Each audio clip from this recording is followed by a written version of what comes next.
Cabin filter is located on the passenger side of the vehicle, behind the glove box. Open the glove box. Unhook the dampener arm. Push in on the sides of the glove box to release the stops and lower the glove box. Unclip both sides of the housing cover to remove it.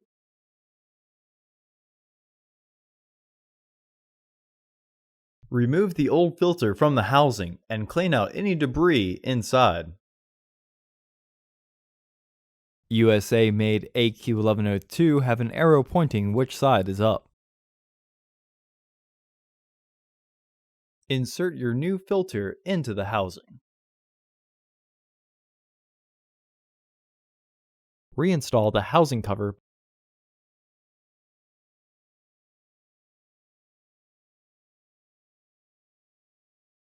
Reinstall the glove box assembly.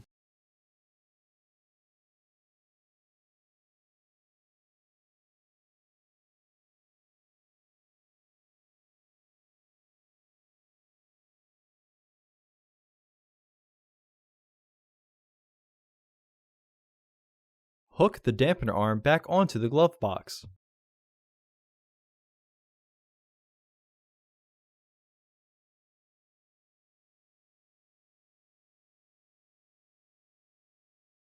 Close the glove box.